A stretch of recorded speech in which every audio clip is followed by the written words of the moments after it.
Question number 2 है, इसमें बात की हुई है सत्ता की हिस्सेदारी का। एक उदाहरण देना है आपको और एक युक्तिपरक और एक नैतिक कारण बताना है, भारतीय संदर्भ में बताना है। भारत में किस तरीके से सत्ता की साझेदारी है और इसमें जो है आपको एक युक्तिपरक और एक नैतिक कारण बताना है उसका।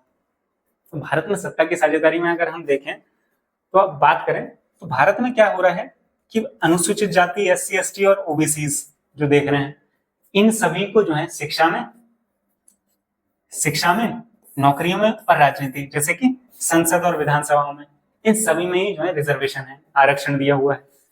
ये तो आपने भारतीय संदर्भ में पढ़ा कि सत्ता की हिस्सेदारी के बारे में। अब इसमें जो है हम इसका जो तार्किक कारण क्या है और एक नैतिक कारण क्या है जी। तार्किक कारण क्या है, क्योंकि भारतीय समाज में इतिहास में क्या रहा कि इन वर्गों को सामाजिक और आर्थिक रूप से पिछड़ा रखा गया था जी, पर इन्हें जो है विशेष अवसर ना दिए जाए तो मुख्य धारा में नहीं आ पाएंगे, तो इन्हें जो है ये विशेष अवसर दिए गए ताकि ये मुख्य धारा से जुड़ सकें। तो अगला कारण क्या है, अगला तार्किक कारण क्या है, सत्ता में उनकी भागीदारी में समाज में समानता आएगी। अब वो जो है माना गया कि वो पिछड़े रह गए समाज में, तो अब हम उन्हें जो है समान रूप से एक ही पायदान पे लाने के लिए ये प्रोवाइड किया गया रिजर्वेशन। और लोकतंत्र की जड़ें भी जो है इससे मजबूत होंगी, क्योंकि जो है वो जो है हमारे साथ जो है जुड़ पाएंगे, या सभी के साथ जो प्रत्येक भारत का नागरिक है वो सब एक दूसरे को समानता की दृष्टि से देख पाएगा। वो अगर पिछड़े रह गए हैं तो वो भी साथ में जुड़ जाएंगे। फिर यह सामाजिक असंतोष, समाज में कोई जो है असंतोष ना हो, समाज में कोई संघर्ष ना हो, समाज में जो है हमारे जो है भारत में गृह युद्ध जैसी समस्या ना हो, इसलिए ये सत्ता में हिस्सेदारी दी गई। और तनाव को भी कम करता है, जिससे क्या हो रहा है, राष्ट्रीय एकता और स्थिरता बनती है। राष्ट्रीय एकता, अब सभी जो है एक दूसरे से कनेक्ट हो पाते हैं, तो इससे राष्ट्रीय एकता बनती है। ये इसके तार्किक कारण रहे।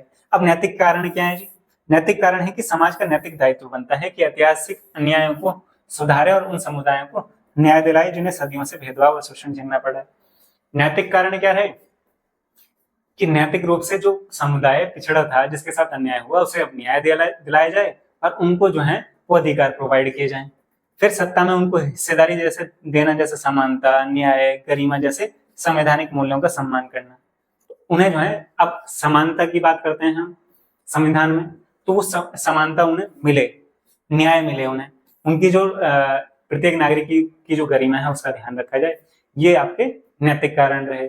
और ये नैतिक और तार्किक कारणों को जो आप देख रहे हैं वो आपके संविधान में अब आपको स्पष्ट रूप से दिखाई दे रहे हैं कि सत्ता की हिस्सेदारी किस तरीके से अनुसूचित जाति, जनजाति और पिछड़े वर्ग को शिक्षा, नौकरी और राजनीति में किस तरीके से आरक्षण दिया गया, ताकि वो जो है हमारा जो राष्ट्र है वो क्या हो, स्थिरता बनी रहे और उसमें राष्ट्रीय एकता रहे। तो ये इसके युक्तिपरक और नैतिक कारण रहे भारतीय संदर्भ में सत्ता की हिस्सेदारी है। कोई भी आपकी जो क्वेरीज हैं अगर होती हैं तो आप कमेंट बॉक्स में कमेंट कर सकते हैं। आपको डेली इसी तरीके से जो है पोल साइंस की अब क्लास मिलने वाली है, 10th क्लास की। अब आगे जो है हर डे में आपको एक क्लास मिलेगी, ताकि आपका जो सिलेबस है पोल साइंस का बहुत जल्दी से कंप्लीट हो सके। इसी तरीके से हम क्वेश्चन डिस्कस करेंगे, और क्वेश्चन डिस्कशन के साथ आप देख भी रहे होंगे कि क्वेश्चन डिस्कस के साथ आपका पूरा चैप्टर डिस्कस हो रहा है। बेल्जियम से रिलेटेड चाहे आप देखें, चाहे श्रीलंका वाले टॉपिक देखें, दोनों ही टॉपिक आपके जो है काफी बड़े चैप्टर में दिए हुए थे। वो टॉपिक हमारे यहाँ से क्वेश्चन से क्लियर हो गया। और सत्ता की साझेदारी जो आपका मेन था, आपकी चाहे उसमें क्षैतिज वितरण देखें, चाहे आप जो है ऊर्ध्वाधर वितरण देखें, उसको भी डिस्कस कर रहे हैं। क्वेश्चंस में हम सब कुछ डिस्कस कवर करके लेकर चल रहे हैं, ताकि आपकी जो है उससे समझ बन सके और आप एक अच्छा आंसर लिख सकें। तो अगर आपको जो है हमारी वीडियो पसंद आ रही है तो आप जो है वीडियो को लाइक करें, अपने जो दोस्तों के साथ शेयर करें। टेलीग्राम पर अगर आपको जो है पीडीएफ चाहिए, पीपीटीज चाहिए, तो आप हमारा टेलीग्राम चैनल ज्वाइन कर सकते हैं। तो आप टेलीग्राम से वहां से आप जो है हमारी जो पीपीटीज हैं वो ले सकते हैं। तो आज के लिए इतना ही। Thank you guys, thanks for watching.